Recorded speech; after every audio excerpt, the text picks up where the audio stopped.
Tangriberdi endi ovqat deb baqirmasdi. Kelini patnis ko'tarib kelguncha bir parcha bo'lib qolgan yuzini yarmini egallagan ko'zlarini baqraytirgancha derazadan tashqariga tikilar, ahyon-ahyonda yonginasida qaqqayib turgan ikki oyoqli shaxmat taxtasiga qarab-qarab qo'yardi. U ozib, cho'p bo'lib qolgandi.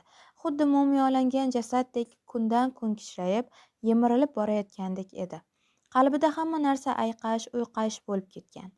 Vujudidan muhabbat va samimiyat siqib chiqarilgan. Shu'ri ayovsiz jangdan keyin huvillab qolgan qo'rg'onni eslatardi.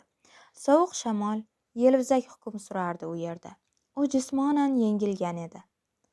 U naqd murdaning o'zi bo'lib yotardi.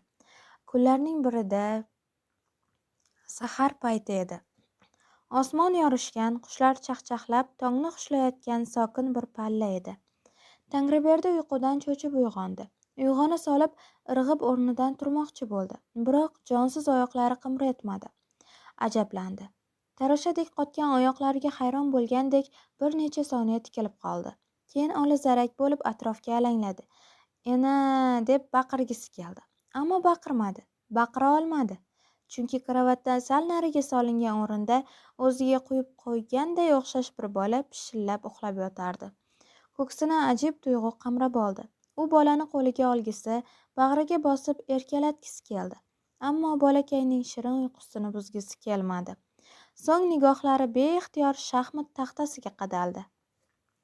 Qarashlarida favqulodda bir ziyraklik va teran ma'no aks etardi. Uzalib tirgaluvchi shaxmat taxtasini o'ziga yaqin surdi. Kutilmagan jo'shqinlik bilan shosha-pisha oq va qora donalarni taxtaga terib chiqdi. Keyin qandaydir xayoliy kuch iskanjasiga tushib qolgandek qaltirab ketdi. Qaltirash asnosida yelkasidagi yeringlagan yaradan nimjongina bir narsalar uchib pastga, ko'rpa ustiga tushdi. Bu qurt edi. Badanidagi yaralar qurtlay boshlagandi. Tangriberdi bundan bexabar.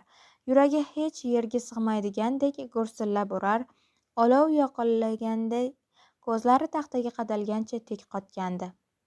Bir mahal muzlab qolgan tafakkurida yilt etib uchqun paydo bo'ldi. Uchqun asta-sekin alanga olib, zulmatda qaqshab yotgan tasavvur ko'zgusini yoritib, kumushday yaraqlatib yubordi. Shundan keyingina yigitning ko'z oldidan tanish lavhalar bir-birini quvlashib o'ta boshladi. Va Tangriberdi asta qo'lini uzatib, oqlarning piyodasini bir katak olg'a surdi. Televizorda shaxmat musobaqasiga oid ko'rsatuv berilayotgan payt. Jahon chempioni bilan jahon chempionligiga da'vogar o'rtasida keskin jang boshlangan. Ikkalasi ham chuqur o'yga tolib, shaxmat taxtasiga tikilgan ko'yi o'tirishardi. Tangriberdi jahon chempionining har bir harakatini, hatto ko'z qarashlarini ham e'tibordan qochirmasdan o'yinni kuzatardi. Uning butun vujudi ko'zga aylangan, ekran ichiga kirib ketgudek bo'lib o'tirardi. Bir mahal tosh qotib o'tirgan jahon chempionining qo'li harakatga keldi. Barmoqlari otining boshidan tutdi. Shunda Tangriberdi o'tirgan yerida bir qalqib tushdi.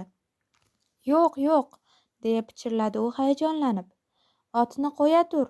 Ruhni S8 dan S4 ga yur. Shunda, ana shunda"